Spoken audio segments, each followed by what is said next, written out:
Hello, time to talk about my new Shuttle Art markers. Generally, this box it looks very elegant, but is a little dirty. What I love the most here is how the markers are neatly arranged by color as soon as you open them. However, folding this box wasn't very intuitive, even though the instructions seemed clear. Color charts are nice, but I don't like these icons here. The white color is definitely nice, clean, and elegant. The workmanship is solid. Part of the plastic is textured to make it easier to remove, but it is very hard to open this marker. Let's see how the colors perform, though, and whether the caps match the color of the ink. I'll leave that to you to decide. It's probably also a matter of lighting and the type of paper. I think these two red colors are too similar to each other for a palette with only 120 markers. At the end, we don't have any of nice dark red. However, I can confidently recommend this cherry red for this page of my new coloring book. But let's leave this for a moment and try to check out orange palette as far as I don't have saturated orange yet at home. This one is really okay, but moving on, will such a strong orange be useful for coloring cute pictures? Probably only for highlighting documents. This is the entire palette of red shades. I think it's a bit lacking in variety. Okay, let's move on time for the yellow shades. Will we find a nice, sunny, saturated hue for coloring summer-style illustrations, but not retro? I definitely miss one in my Ohuhu set. Soon we will know! Great, it seems that we have just found. And again, we have a very bright color that we could use for 90s-style coloring pages. Next, we start with the olive colors, and I must admit, they look quite nice. For sure, I will be using them. And what do you think about these green colors? One of them doesn't quite match the cap, but the color is still pretty nice, better than on the cap. But look, it's the opposite here, a nice cap, but the color on paper isn't as great, and additionally a bit dry.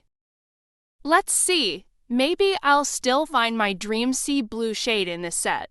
But that will have to wait, because first, we have other green shades, this time leaning more towards sea tones. They look pretty nice, but their names are definitely misleading. I have to admit, though, that I'll definitely use many of them because the marker sets I own don't have such nice blue shades. And here we have quite a lot for a palette with only 120 markers. Unfortunately, not every piece is well made, and this one looks like bitten by someone. Fortunately, this is another nice color, as are the next ones. It's a shame, though, that their names are repetitive. I do like that the dark navy blues orange to black and differ a bit from each other. The next palette is the purple one, and here we'll find plenty of very interesting colors that definitely differ from each other. I can't wait to color my Halloween coloring pages with them. Do you see that they not only have different brightness levels, but also saturation and hue? There are also a few bright pastels that will be great for my coloring book with cute patterns. I kind of regret that the two lightest shades are almost the same, but they will definitely come in handy, and the whole purple palette makes a really good impression. That's probably why my expectations for pink colors have become higher at this point, especially since a few of my favorite pink markers have dried out, and those are really useful colors. We've gone through some highly saturated colors, so I hope we'll also see some pastels, and I think they're starting right here. However, something very strange is about to happen. A few pink colors really change their hue over time.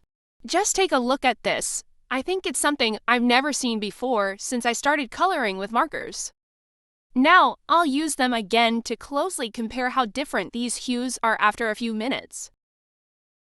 Did you notice the difference? Every time orange turns into pink, one or red. I think I've become a bit discouraged with these markers, especially since I wanted to order the pastel set, which, although it's not sold in such a nice box anymore, has plenty of great bright colors. They were supposed to create my dream color set.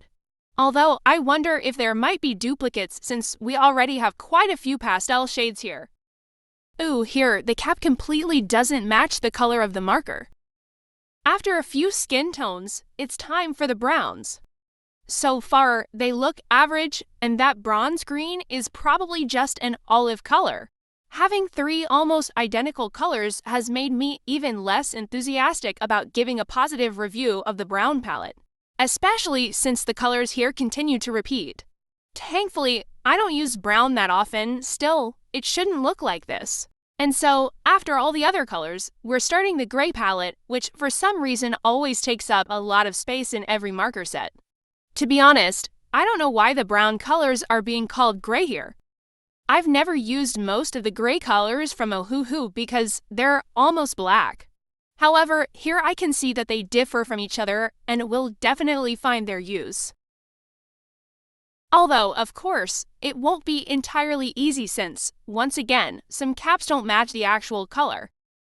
Don't forget to subscribe my channel and watch shorts with different markers. I am happy it is almost done and I can't show you a full palette. You can see them now all together. Write in the comment what is your opinion about this markers set and check out my coloring books, great for markers.